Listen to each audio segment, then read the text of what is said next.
어느 유명한 소아과 의사가 체중 미달된 어린 아이를 치료하면서 그 진료 기록표에 이렇게 기록을 해두었다고 합니다. 이 아이는 3시간마다 사랑을 받아야 함.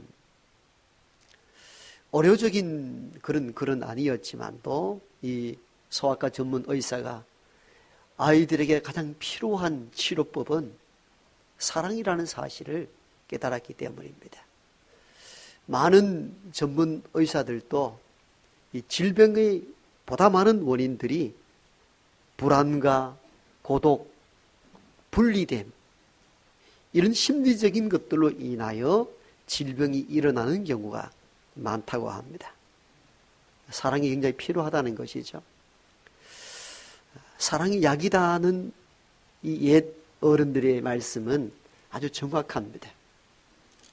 사랑이 또는 우리의 마음들을 치료할 뿐만 아니라 육체의 병을 고치기도 합니다. 사랑이 그만큼 소중하다는 것을 의미하기도 합니다. 고린도 교회는 성령의 은사가 차고 넘쳤잖아요. 방언과 예언과 병 고치는 것과 또 투시의 은혜. 그러나 그 은사가 넘쳤던 교회가 의외로 분쟁과 다툼 또한 많았습니다. 왜? 내가 받은 은사가 최고라고 여겼기 때문에 시기하고 질투함으로 말미암아 넘치는 은사가 오히려 교회를 어렵게 만들었습니다. 그래서 바울은 이 고린도 교회에 편지를 보내면서 은사는 다양하되 성령은 같고 같은 한 성령으로부터 다양한 은사가 왔기 때문에 어느 은사가 크다, 높다 그렇게 구분할 수 없다는 겁니다. 다 똑같다는 겁니다.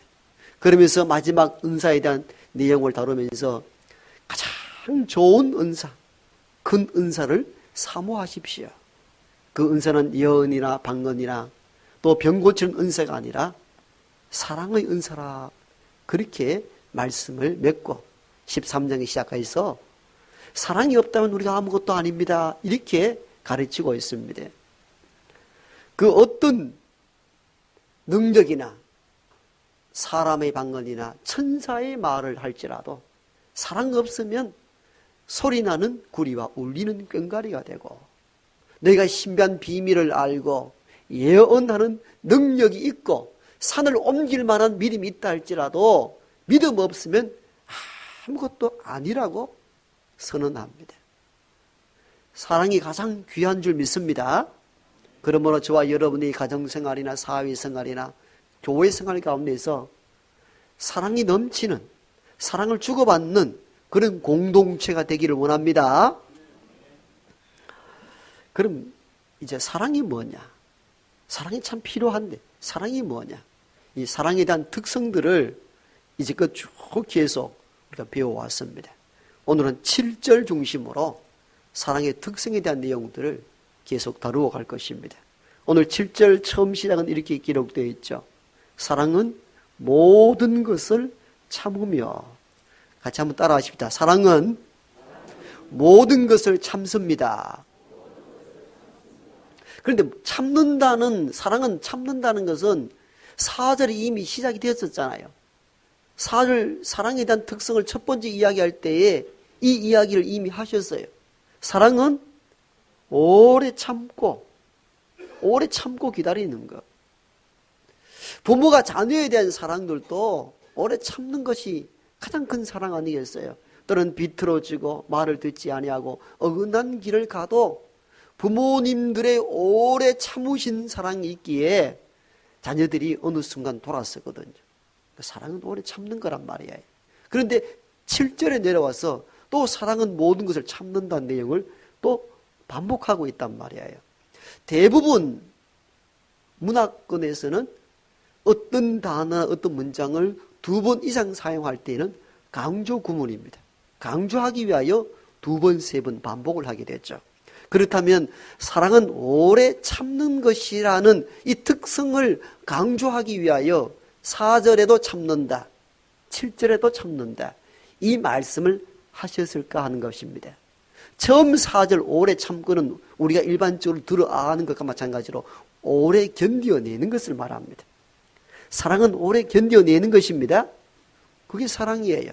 그런데 7절에서 오래 참는다 했을 때 이 참음의 이 의미는 4절에서 말하는 이 단어와 좀 다릅니다. 번역상 우리는 똑같이 참는다로 표현되었을 뿐인데 원어식으로 표현하면은 이 참는다는 스테고라는 헬라어를 쓰는데 이 스테고는 지붕을 뜻합니다. 그러므로 이 7절을 직역하여 우리가 읽는다면 이렇게 되겠죠. 사랑은 지붕과 같은 것입니다. 한번 따라할까요? 사랑은 지붕과 같은 것입니다. 그 뭔 말입니까? 지붕이 어떤 역할을 합니까? 지붕은 집 전체를 덮죠. 덮음으로 말미암아 그 방과 거실과 부엌 이 모든 것들을 다 바깥에서 보면 안 보이도록 막아주죠. 그리고 또한 지붕은 뭡니까? 외부로부터의 바람이나 비를 막아주기도 합니다. 이게 지붕의 역할이죠. 아무리 집을 잘 지어놔도 지붕 얹지 아니하면은 집은 볼품도 없고 사용할 수도 없습니다. 이게 지붕이 가지고 있는 특성이죠. 그러므로 7절에서 사랑은 지붕입니다라는 이 의미가 무엇이겠습니까? 감을 잡았겠죠. 우리의 흉과 허물을 덮는 것입니다라는 의미입니다. 그러므로 이 7절을 새롭게 해석한다면 이렇게 되는 것이죠. 사랑은 모든 허물을 덮는 것입니다. 아멘. 사랑은 모든 흉과 허물을 덮는 것입니다.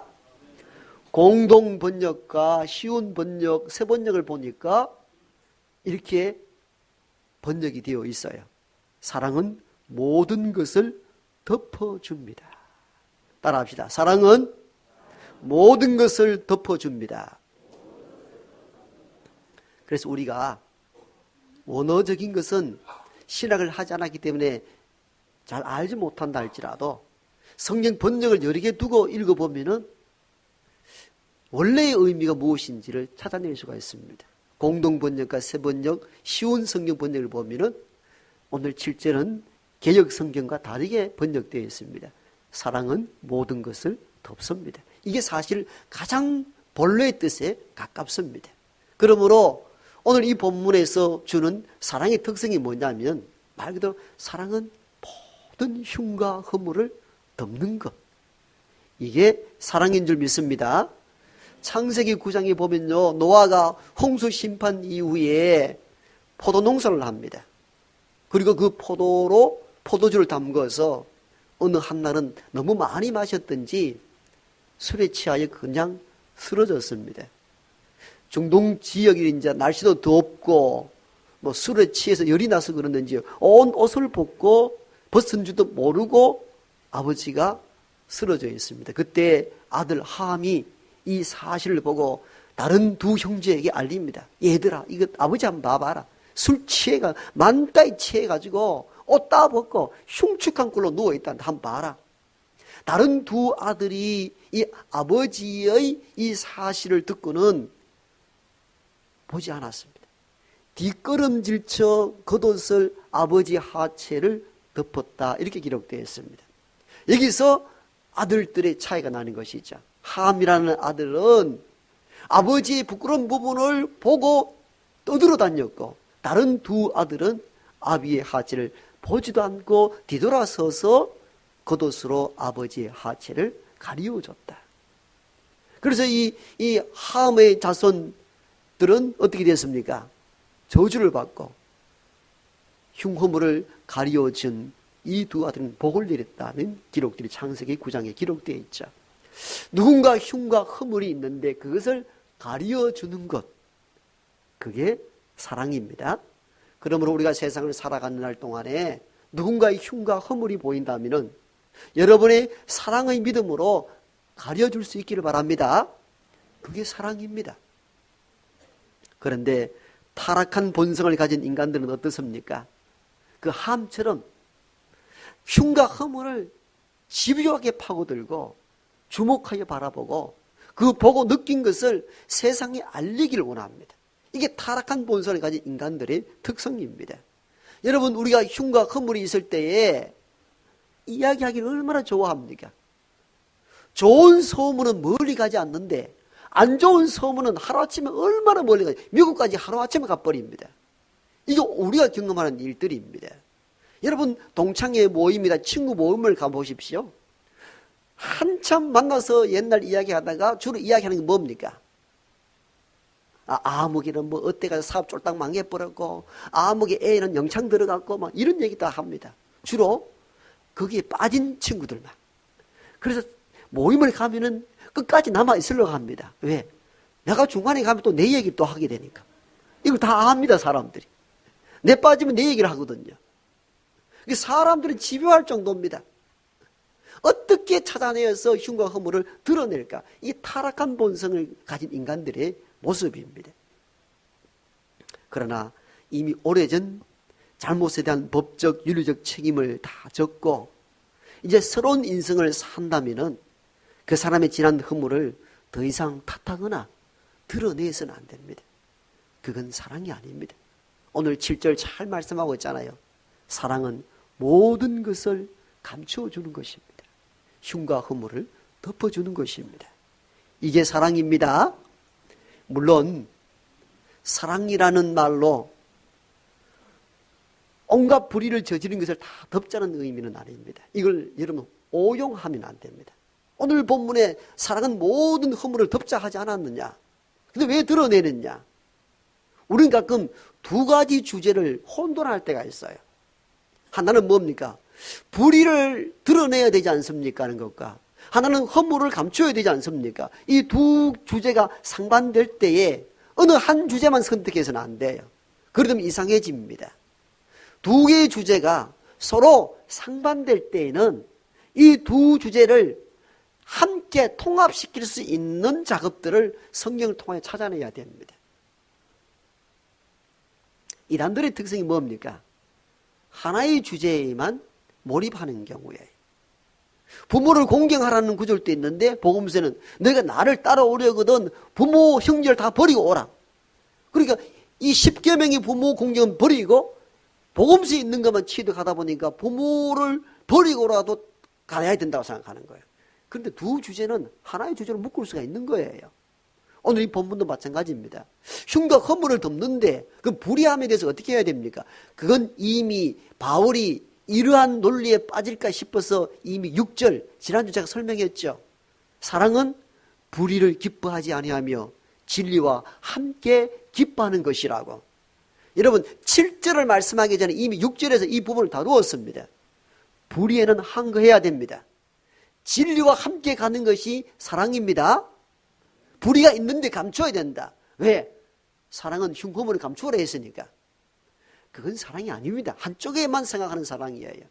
불의에 항거하고 불의에 대항할 줄 알고 진리와 함께 기뻐하는 것, 이것 또한 사랑입니다. 따라서 누군가 범죄하고 잘못했다면은 그것에 대하여 법적 책임과 윤리적 책임, 또 상대에 대한 아픔, 보상을 다 하는 것이 도리입니다. 요즘 여성계에서 미투 운동이 많이 벌어지잖아요.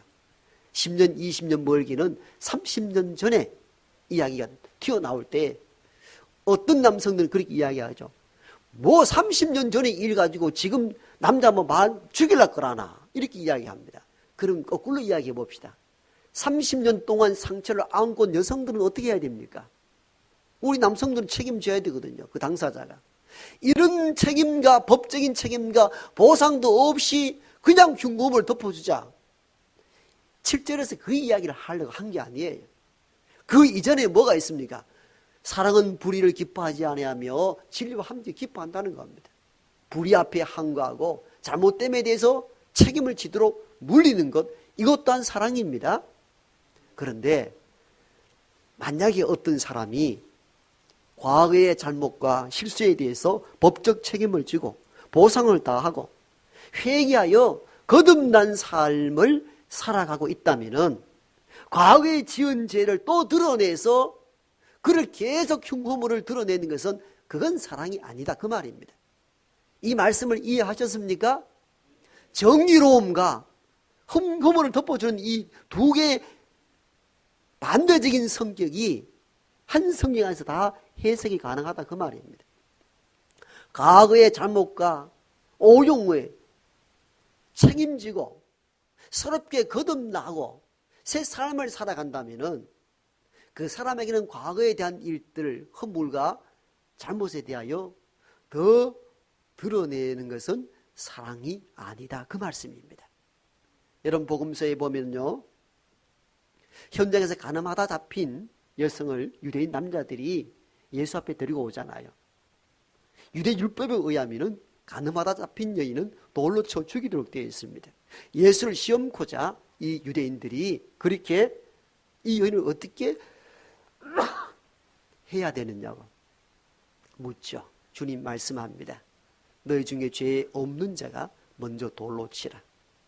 죄 없는 자가 돌로 치라니까 자신들을 바라보고 다 돌을 내려놓고 그 현장을 떠나갔습니다. 그때 부끄러움과 수치 속에 고개를 숙이고 있는 여인을 향하여 주께서 말씀합니다. 여인아, 너에게 돌로 치라는 자들이 어디 갔느냐? 아무도 없다. 나도 너를 정죄하지 않겠다. 그러나 가라. 가서는 다시는 죄를 짓지 말라. 죄에 대해서는 주님이 단호하셨습니다. 다시는 죄를 지어서는 안 된다고. 죄 짓는 것은 나쁜 것이라고. 그러나 주님 뭐라고 말씀하셨습니까? 나도 너를 정죄치 않겠다. 정죄치 않겠다는 메시지 속에 무엇이 포함되어 있습니까? 네가 이전에 지었던 간음죄로 인하여서 다시는 이 일에 대하여서 언급하지 않겠다는 의미도 포함된 것이죠. 주님이 여인을 향한 메시지였고, 주님은 그 이후로도 이 가늠한 여인에 대한 이야기를 다른 사람들에게 퍼뜨려 다닌 흔적을 복음서에서 찾아볼 수가 없습니다. 이게 사랑입니다. 사랑은 죄에 대해서 그건 죄악이다. 다시는 죄를 범하지 말라라고 말씀함과 동시에 그가 이전에 지었던 죄에 대해서는 더 이상 언급하지 않는 것. 이것이 주님이 우리를 향한 사랑이셨습니다.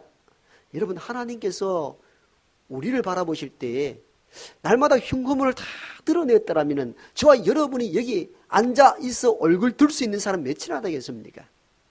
다 드러낸다면, 속속들이 다 보여준다면 그 모든 흉과 허물을 감춰주셨기에 저와 여러분이 여기 있는 줄 믿습니다.